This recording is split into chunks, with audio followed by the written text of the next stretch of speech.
Saya sering dirahmati Allah, Bapak Ibu. Bicara tentang generasi, tentang anak-anak kita, Masya Allah, ini pembicaraan tentang masa depan. Ini bicara tentang aset. Anak-anak kita adalah aset dunia akhirat. Di akhirat itu kan kita sudah sering ngaji, Pak. Di akhirat itu ketika nanti kedua orang tua diberi Allah, disematkan di atas kepalanya mahkota yang terbuat dari cahaya. Apa sebabnya? Sebabnya ada di antara anaknya yang hafal Quran. Coba lihat, yang berjibaku menghafal Quran, yang berlelah-lelah menghafal Quran, anaknya yang dapat mahkota, bapak ibunya. Apa kalau bukan aset? Bahkan Nabi SAW menyampaikan, nanti ada orang yang merasa, karena kita semua akan ingat amal kita nanti di akhirat.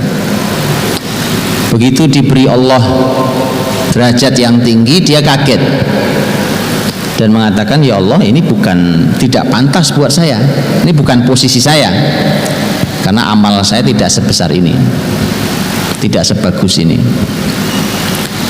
Maka dijawab, waladuka astaghfaralak, anakmu yang memohonkan ampun untukmu.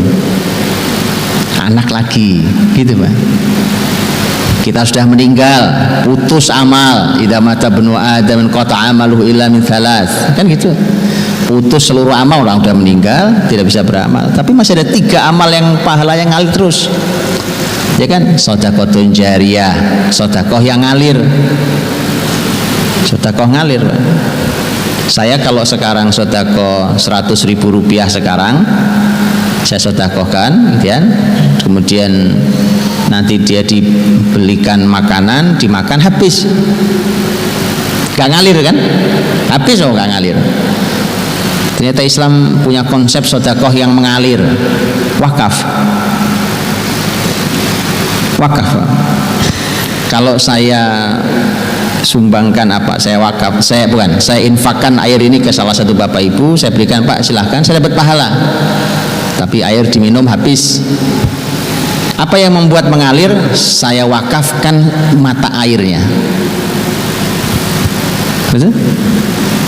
Saya punya sumber mata air, umpamanya saya bilang saya wakafkan sumber mata air, silahkan diambil terus. Lihat itu, seperti sumurnya Utsman, udah 15 abad sampai hari ini masih ngalir deras, berjernih, bisa diminum, bisa digunakan untuk menyirami kebun. Amal 15 abad sampai hari ini nggak putus, Pak, pahalanya. Itu sedekahun jariyah. Memang harus kita pikirkan bagaimana caranya setiap kita ini punya sedekahun jariyah, karena kita pasti mati, putus amal kita. Sedekahun jariyah. Wa ilmun yuntafa'u bih, ilmu yang manfaat kan.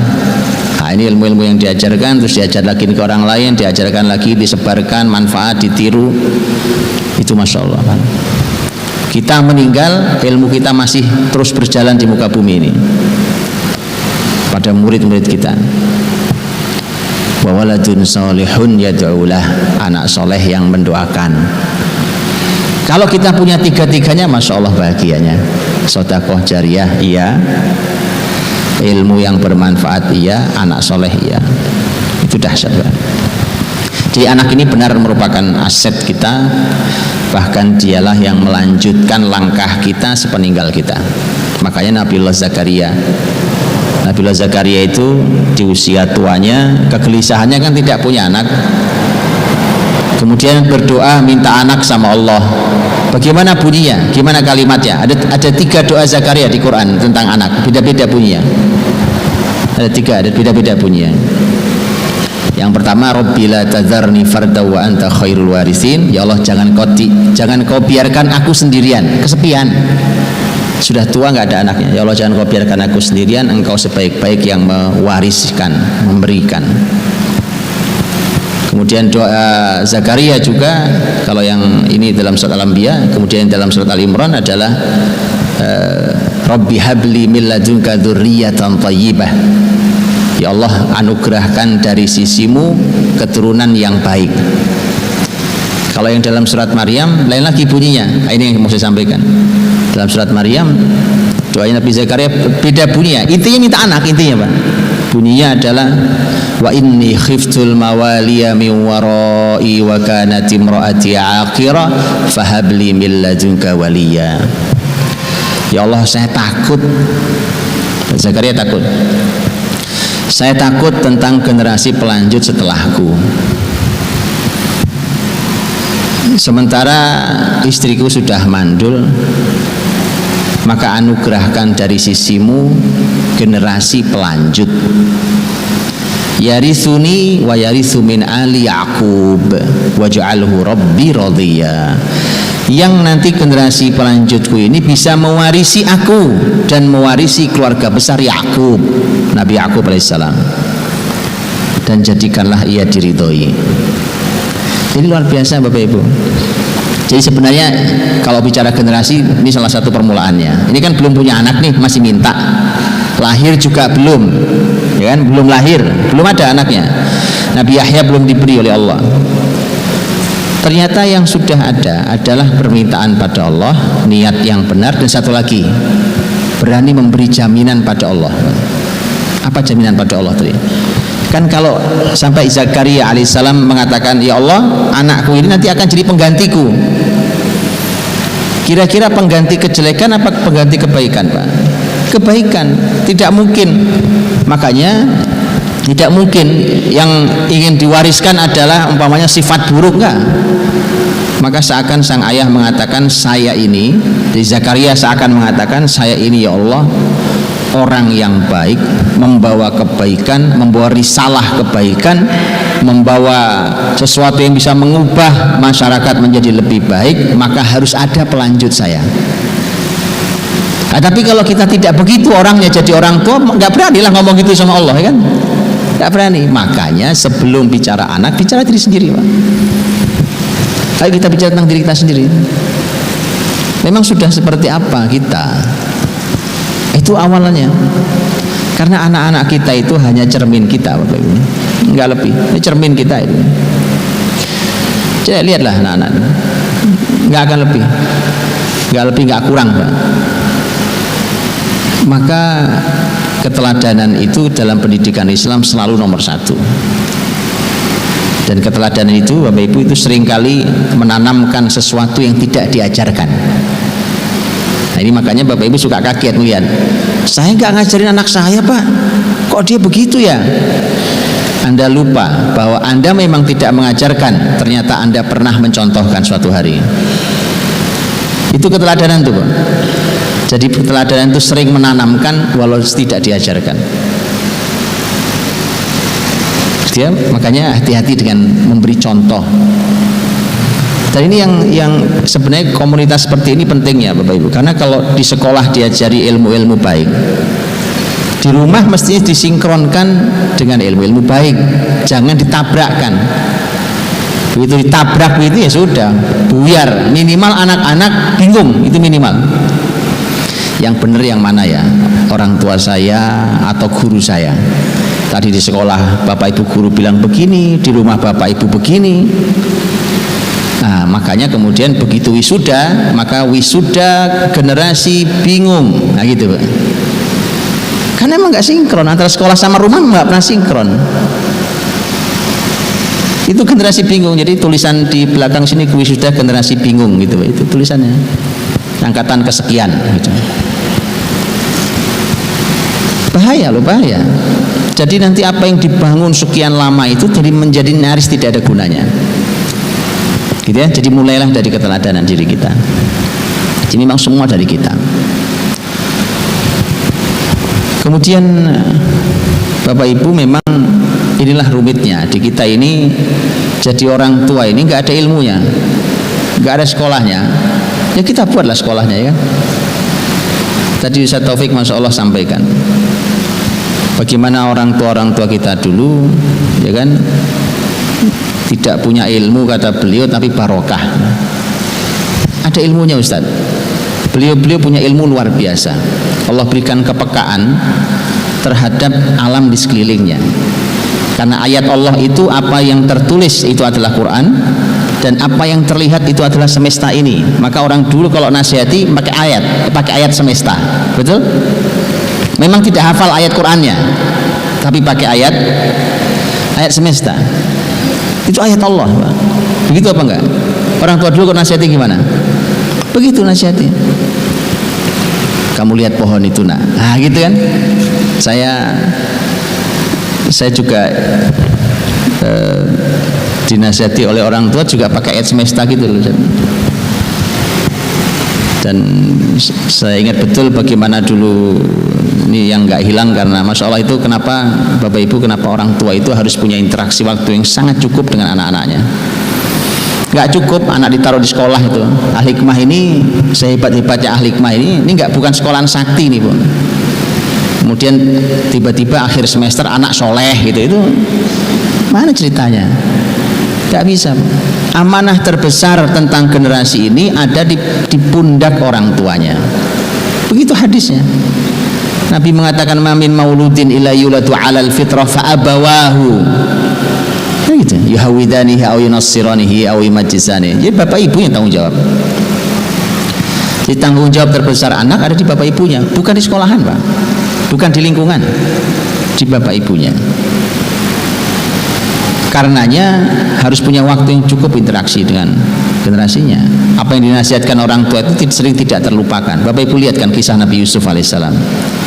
Nabi Yusuf itu, walaupun ini tafsirnya ada banyak tafsir, beberapa tafsir, tapi salah satu tafsirnya berbunyi, ini ayat mengatakan walaqad hammat bihi wa hamma biha laula ar-ra'a burhana rabbih. Yusuf waktu digodain wanita cantik itu, wanita cantik, wanita penguasa, suaminya penguasa Mesir. Waktu Yusuf digodain itu, Pak, ayat mengatakan walaqad hammat bihi, wanita itu sudah pengen sama Yusuf.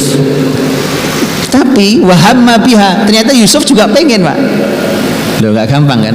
Nggak mudah. Anak muda, Yusuf lagi muda, lagi kuat-kuatnya, lagi seger-segernya, syahwat lagi tinggi-tingginya. Laula ar-ra'a burhana rabbih, andai Yusuf tidak melihat petunjuk Tuhannya. Karena melihat petunjuk Tuhannya, maka Yusuf berani berkata qala ma'adallah, saya berlindung pada Allah. Lari Yusuf. Para ulama tafsir membahas itu hebat banget ya, ada anak muda syahwatnya naik, sudah pengen, tetapi dia bisa kuat berkata saya berlindung pada Allah, lari dari maksiat. Gini gampang gini, mohon maaf nih saya ilustrasi nggak enak. Ada anak muda umpamanya mau pakai narkoba, ngumpul pakai narkoba, oke? Kemudian Anda bacakan ayat deh, anak-anak muda, aduh ini nggak boleh, ini haram hukumnya nih. Allah Subhanahu Wa Taala berfirman, gitu ya. Nabi SAW bersabda ini dosa, ini berhenti apa nggak berhenti? Kira-kira berhenti apa nggak berhenti? Kok Yusuf bisa sekuat itu? Bagaimana ceritanya? Ya, ahli tafsir berbeda pendapat juga dalam hal ini. Apa sebenarnya petunjuk Tuhan bagi Yusuf saat itu?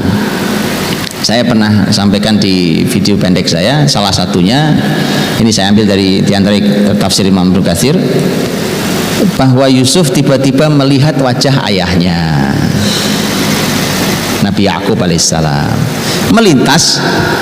Coba Yusuf alaihissalam sudah berapa lama nggak ketemu ayahnya?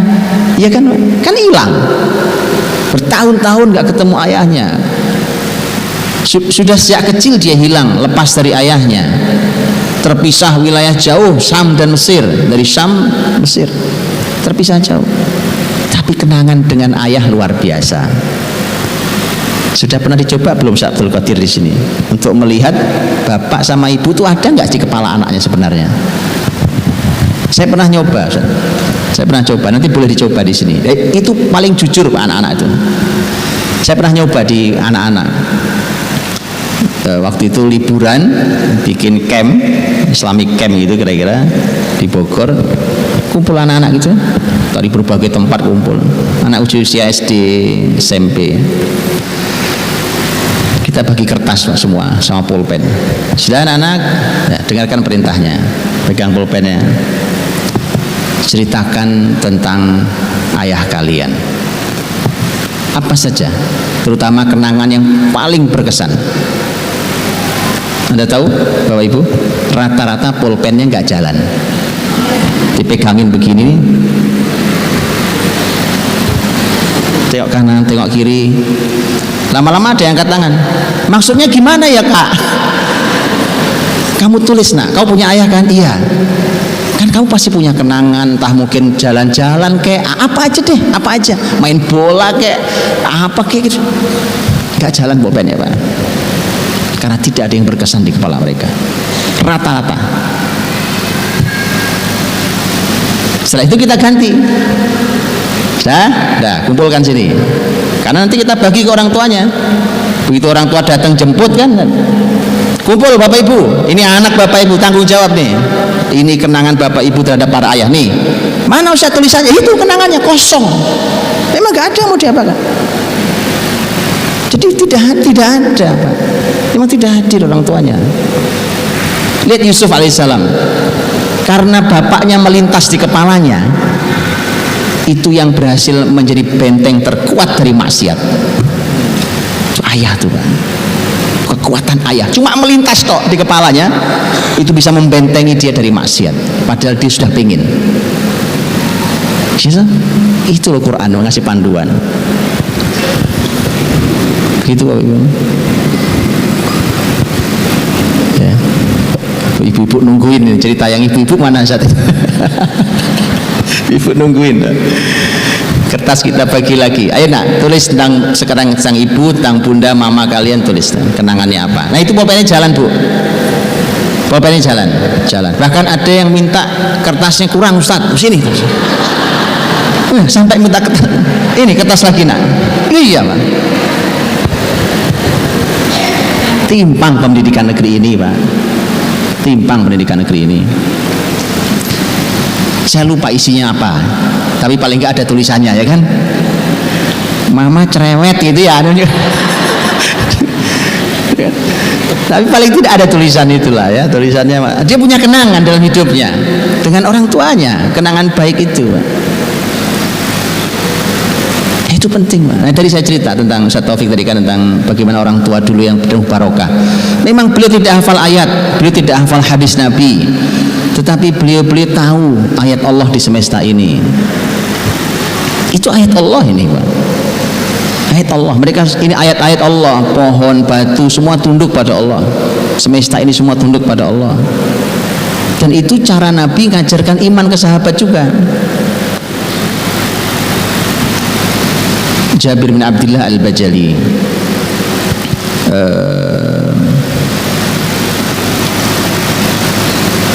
beliau ini ngelihat purnama Pak, bulan purnama. Indah bulan purnama malam hari, apalagi zaman dulu nggak banyak lampu kayak hari ini. Begitu melihat purnama, kemudian Nabi memanfaatkan momentum itu untuk menanamkan iman ke mereka. Itu kan ayat Allah di semesta ini dipakai untuk nasihati.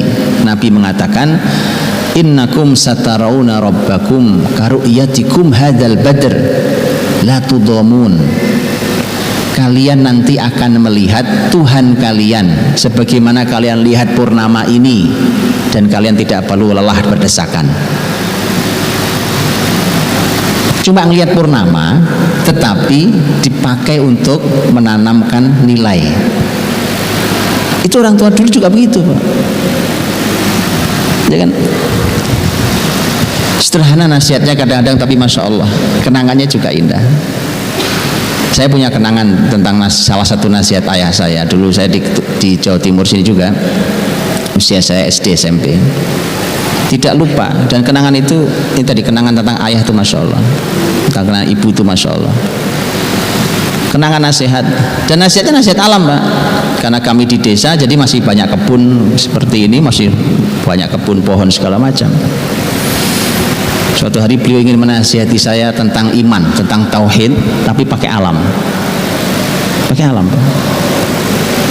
Itu kan tanaman macam-macam di kebun sebelah. Kemudian ada pohon mangga, lagi berbuah pohonnya. Beliau cuma nanya, ini mangga rasanya apa ya? Saya bilang manis, Pak. Sebelahnya ada cabai, Pak. Kalau ini cabai ini ya pedes saya. Kok bisa ya? Kan tanahnya sama, akarnya masuk ke dalam tanah sama, nyedot sesuatu yang sama, kenapa hasilnya ini manis, ini pedes? Nggak dikasih penjelasan oleh beliau. Terus dilanjutkan, ada kelapa yang jatuh sebelum waktunya sehingga cuma ada airnya kan. Coba kamu ambil itu kelapa itu, coba kamu kocok-kocok itu, ada apa isinya? Ada airnya. Coba kamu cari jahitannya, maksudnya jahitan apa? Siapa yang masukin air? Emang ada air di situ? Ada air masuk ke dalam situ. Kan kamu tahu sebelum ada air ini nggak ada air sama sekali kan? Ini yang paling kecil ini nggak ada air. Kamu gini-gini nggak ada airnya. Tiba-tiba ada air. Mestinya ada bekas masukkannya terus dijahit lagi. Nggak ada tuh. Kamu tahu cabai ini nak? Warnanya hijau kan awalnya. Dari warna hijau terus berubah jadi merah. Siapa yang ngecat kemarin? Kamu lihat ada orang lewat ngecat gitu? Itu nasihat orang tua, Pak. Dan itu kenangan indah sekali saya ingat. Menanam iman dulu gitu. Mereka menanam iman dengan ayat semesta. Itu orang tua kita dulu. Karena mereka dulu tulus hatinya, ikhlas niatnya. Nah, yang disampaikan Ustaz Taufik tadi, berkahnya luar biasa. Kalimat-kalimat sederhana itu berkahnya luar biasa. Hari ini kita numpuk teori, hatinya keruh, Pak. Begitu hati keruh, ya sudah, wong dari hulunya keruh sampai hilir ya pasti keruh. Keluarnya pasti keruh. Bapak Ibu tahu apa yang membuat keruh hati? Yang membuat keruh hati adalah harta, dunia. Harta halal saja bisa menjadi keruh, apalagi harta yang syubhat dan haram. Harta halal tuh, Pak, bisa membuat keruh harta, apalagi yang syubhat dan haram. Maka harus sangat hati-hati, Pak. Karena kalau keruh nih, Pak, jiwanya keruh, pokoknya guru, saya mohon maaf sekali lagi, guru, orang tua sama saja, nanti akan hanya menularkan hal, mengirimkan yang keruh-keruh tadi itu. Orang tua nyekolahkan kemana sampai kemana-mana sekolahnya, wong tujuannya cuma nyari duit. Kamu sekolah sana tujuannya apa? Tujuannya biar nanti kerja, dapat kerja bagus. Yang sekolah di sini, yang kuliah di sini biasanya bagus-bagus kerjaannya. Itu salah niat. Gara-gara apa? Harta, pengen nyari duit. Akan sangat keruh orang tua menurunkan begitu. Sama juga guru akan keruh, Pak. Sampai ke anak-anak juga keruh banget. Hasilnya pasti nggak bagus. Gurunya umpamanya cuma yang di sini hatinya cuma urusannya urusan gaji, ya kan? Pokoknya bagaimana caranya apapun yang dilakukan punya uang. Sertifikasi, itu diuber-uber. Apalagi yang lain nggak jadi, Pak, generasi ini. Yakinlah, Anda mau sekolahkan berapa lama pun nggak akan jadi. Kenapa? Sumbernya keruh.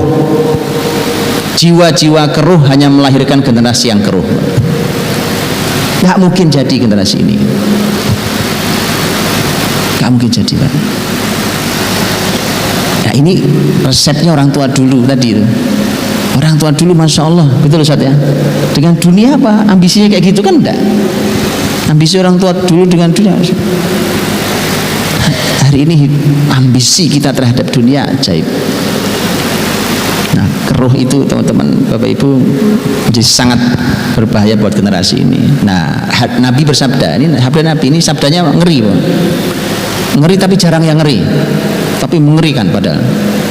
Kata Nabi, man ta'allama ilman mimma yubtagha bihi wajhullah la yata'allamuhu illa liyusiba 'aradan minad dunya lam yurih raihatal jannah yaumal qiyamah. Ngeri hadisnya, hadis sahih. Ini hadis ngeri tapi jarang yang ngeri. Siapa yang belajar ilmu harusnya ikhlas karena Allah, tapi ternyata niatnya karena ingin mendapatkan dunia, betul kan? Betul kan?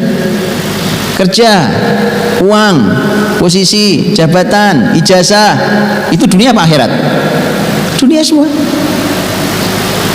Orang yang begitu niatnya lam yurih raihatal jannah yaumal qiyamah. Dia tidak akan pernah mencium aroma surga.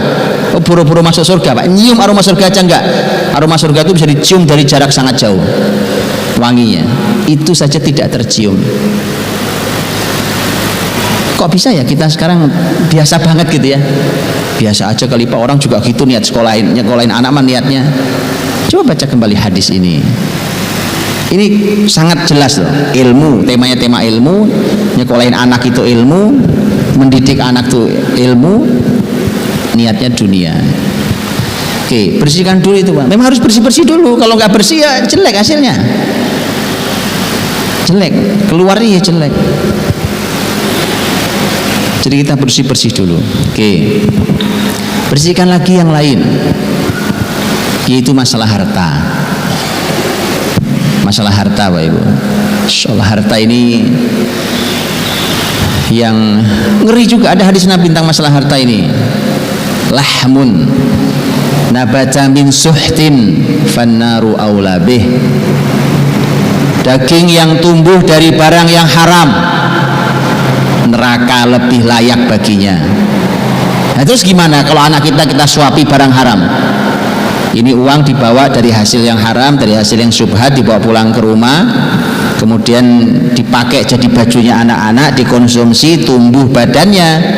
Daging yang tumbuh dari barang yang haram, makanya jadi generasi neraka. Bapak Ibu tahu neraka nggak ada enak-enaknya Pak. Yang panas, yang gelisah, yang sakit, yang mengeluh, itu neraka. Makanya jadi punya anak itu aja isinya. Hati-hati. Salah satu yang harus dibersihkan adalah urusan harta. Jadi Bapak Ibu kalau orang tua mengambil harta yang haram itu tumbalnya anak. Tumbalnya mesti anak. Susah didik anak jadi soleh. Itu harta itu. Anda bisa menikmati, bisa keliling dunia, tapi tumbalnya anak-anak. Bahaya sekali. Lihat Rasul bersabda. Hadis panjang riwayat ini disampaikan melalui jalur sahabat Nu'man bin Bashir. Innal halala bayyin wal harama bayyin wa bainahuma umurun mushtabihat la ya'lamuhunna katsirun minan nas. Faman ittaqa syubhati faqad istabra'a li dinihi wa 'irdihi. Wa man waqa'a fi syubhati waqa'a fil haram karra'i yar'a haulal hima yushiku ayyaqa'a fi. Ala wa inna likulli malikin hima, ala wa inna himallahi maharimuh, ala wa inna fil jasadi mudghah idza salahat salahal jasadu kulluh wa idza fasadat fasadal jasadu kulluh ala wa hiyal qalb. Kata Nabi sallallahu alaihi wasallam, sesungguhnya yang halal jelas, yang haram jelas. Di antara keduanya ada yang syubhat, ada yang enggak jelas. Yang kebanyakan orang tidak tahu hukumnya. Siapa yang menjaga diri dari yang syubhat, maka sungguh dia telah membersihkan agamanya dan dirinya. Ini yang tengah-tengah tadi itu. Tapi siapa yang terjatuh pada yang syubhat, pasti suatu hari akan jatuh pada yang haram. Kalau kita tahu syubhat ya, syubhat itu belum halal, belum haram. Tapi beda satu sudut pandangnya. Kalau setan bisiki ke hati kita, bisikinya, ini kan nggak haram, belum haram kok. Setan juga benar loh, memang belum haram. Syubhat itu belum haram. Tapi orang beriman akan menjawab dari sisi yang berbeda. Orang beriman akan mengatakan, iya, walau ini belum haram, tapi ini belum halal.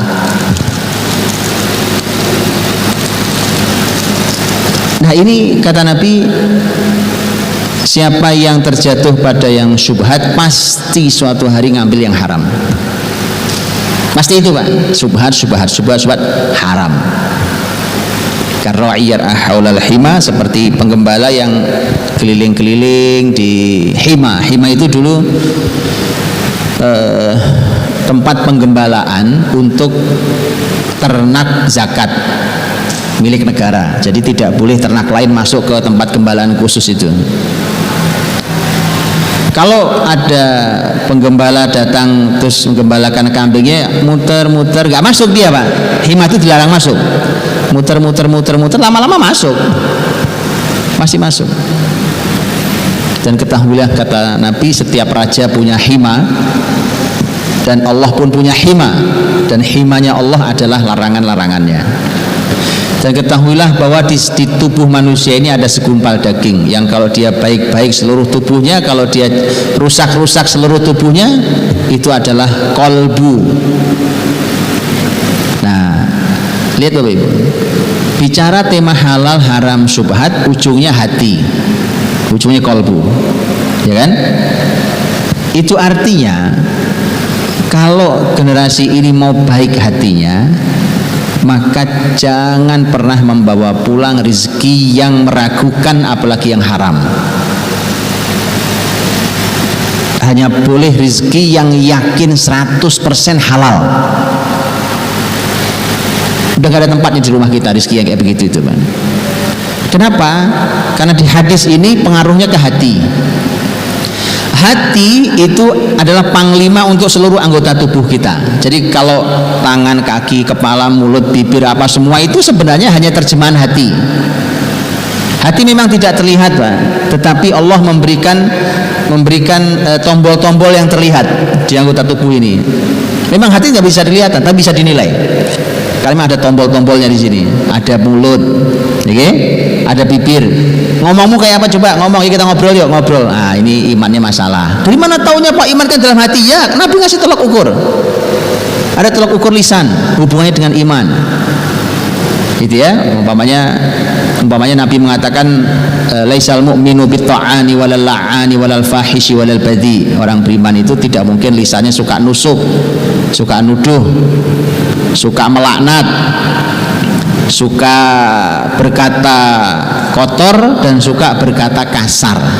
Itu tidak mungkin lisannya orang beriman. Makanya ini tombol mulut ini untuk hati. Iman kan di sini tempatnya. Sehingga gampang Bapak Ibu. Bapak Ibu sekolahkan anak di mana saja, silahkan lihat lisannya. Di antara tolak ukurnya. Lihat lisan contohnya. Lisannya masih begini, oh berarti belum. Berarti belum nih. Nah, salah satu yang menjadi sumber masalah adalah rezeki yang haram dan syubhat, yang membuat hati generasi kita keruh. Begitu keruh, keluarnya ya keruh, kotor keluarnya. Rasul bersabda, Allah berfirman dalam Al-Quran di Al-Baqarah 168 169, ya Yuhannas kulu mimma fil ardi halalan thayyiban wa la tattabi'u khutuwatis syaitan innahu lakum aduwwum mubin innama ya'murukum bis-su'i wal fahsya'i wa an taqulu 'ala Allahi ma la ta'lamun. Wahai manusia, makanlah apa saja yang di muka bumi ini, tapi syaratnya dua, halal thayyib, halalan thayyiban. Halal lagi baik. Silahkan nikmati bumi ini, yang penting halal dan thayyib. Dan jangan ikuti langkah-langkah setan, karena setan musuh nyata bagi kalian. Sesungguhnya setan memerintahkan kalian untuk berbuat keji, berbuat jahat dan berbuat keji, dan menyuruh kalian untuk berkata tentang Allah yang kalian tidak tahu ilmunya. Gitu Bapak Ibu. Setelah bicara makanan, kan makan nih, makanlah yang halal dan thayyib. Setelah bicara makanan, Allah berfirman tentang setan, iblis. Berarti erat sekali ada hubungannya iblis itu dibalik konsumsi kita. Kalau muslimin dimintanya kan halal thayyib, ini enggak, bukan halal thayyib. Yang haram dan yang tidak thayyib, yang rusak, yang racun, yang apa semua dimakan. Itu dibaliknya ada setan, Bu. Oh iya, penggeraknya itu setan, Bu.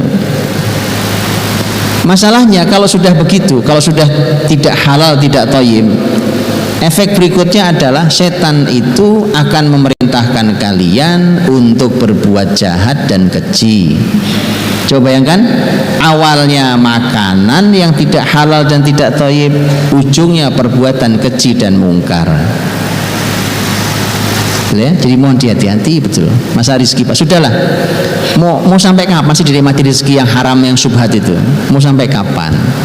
Hilangkan itu. Maka bersyukurlah kalau Bapak Ibu adalah orang-orang yang diberikan Allah rezeki yang halal. Kalau dicukupkan dengan rezeki yang halal itu, masya Allah Pak, itu anugerah mahal dalam hidup. Nikmat tenang hidup ini. Coba buka lagi dalam surat Al-Kahfi ayat 82. Allah Subhanahu wa taala berfirman tentang penjelasannya Nabi Khidir, sang guru pada muridnya Nabi Musa alaihissalam. Nabi Khidir jelaskan pada Nabi Musa. Ayat 82 itu yang bicara tentang masalah rumah yang mau roboh yang dibangun oleh Khidir. Nabi Khidir menjelaskan, kata Nabi Khidir, wa ammal jidaru fakana li ghulamaini yatimaini fil Madinah wa kana tahtahu kanzul lahuma wa kana abuhuma salihah farada rabbuka an yablugha ashuddahuma wa istakhrija kanzahuma. Rumah ini, kata Khidir, ini rumah yang saya bangun ini, yang mau roboh kemudian saya bangun, ini rumah milik dua anak yatim di kota ini. Di dalam rumah ini ada harta karun. Nabi Khidir tahu orang Nabi. Di dalamnya ada harta karun. Para ahli tafsir berbeda pendapat apa harta karun itu. Tapi intinya ada harta karun terpendam di rumah ini. Ternyata itu milik dua anak yatim. Allah jaga tuh anak yatim, hartanya Allah jaga. Itu rumah anak yatim gak diurusi sama orang kampung situ. Nabi Khidir lewat cuma minta air aja gak dikasih sama orang kampung itu. Buru-buru ngurusi rumah anak yatim, gak diurus sama anak yatim. Tapi yakin gak? Kalau orang kampung tahu di dalamnya ada harta karun, kira-kira diurusi apa gak diurusi? Diurusi, diambil hartanya. Tapi Allah jaga harta karun di tengah masyarakat yang seperti itu. Mengapa Allah jaga? Jawabannya wakana abuhuma soleha. Bapaknya dulu orang soleh. Gitu Pak. Gak apa-apa Pak. Kalau Anda sudah soleh Pak, mau meninggal kapanpun gak usah takut Pak. Silahkan mati, gak apa-apa. Gak ada masalah. Asal sudah soleh. Generasi ini tidak usah diasuransikan, sudah ada yang mengasuransi. Asuransinya apa? Kesolehan Anda. Asuransi terbaik.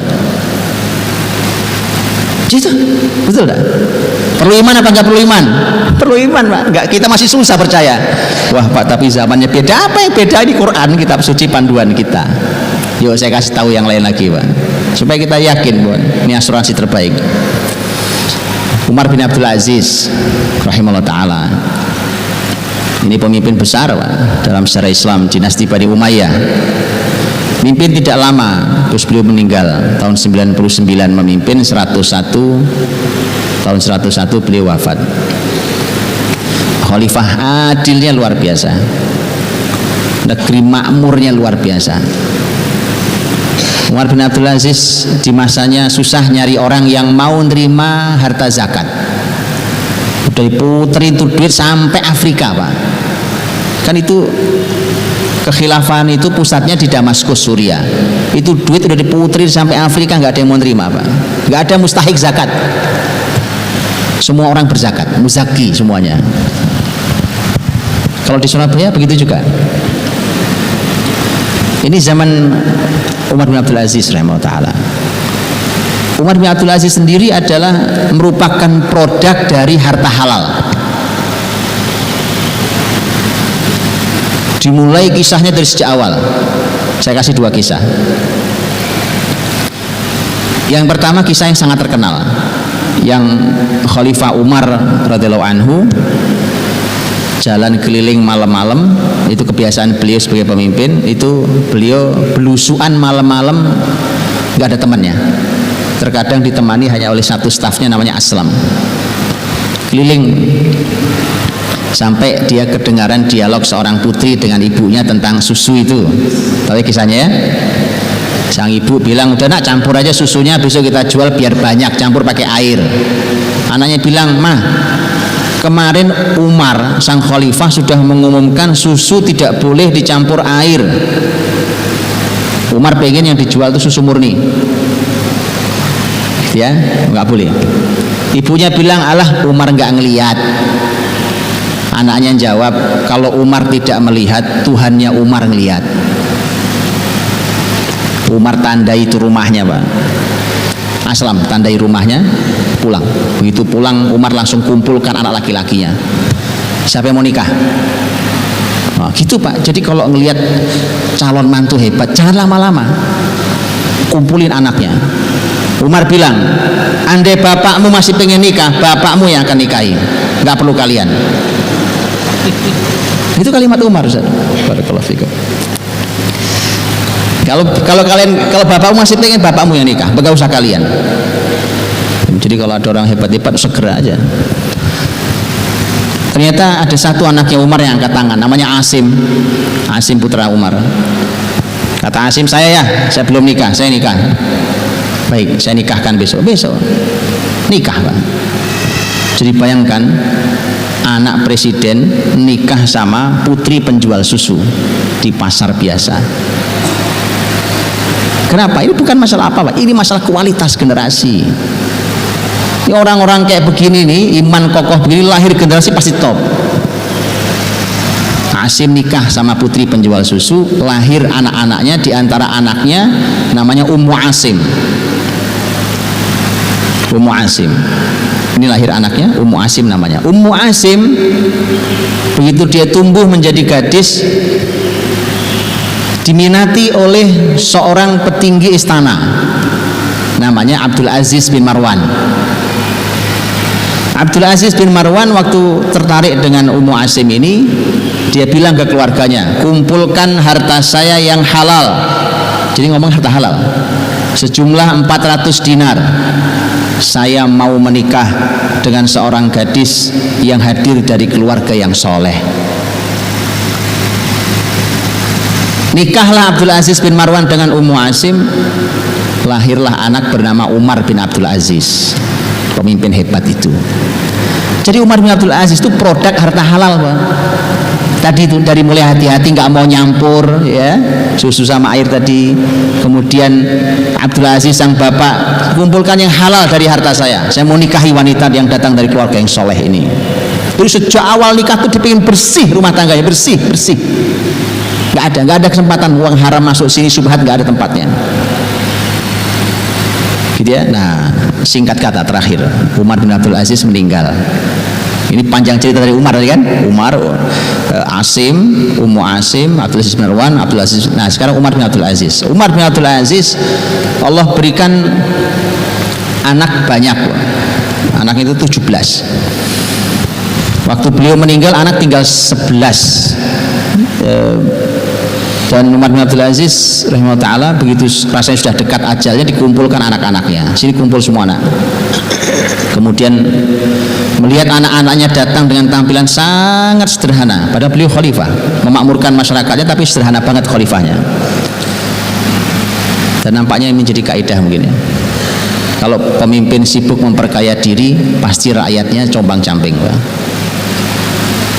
Lihat Umar bin Abdul Aziz, masyarakatnya kaya, malah pemimpinnya sangat sederhana. Umar bin Abdul Aziz melihat anak-anaknya sangat sederhana penampilannya, bahkan cenderung kurang, nangis Umar bin Abdul Aziz. Kemudian dia berkata, anak-anakku,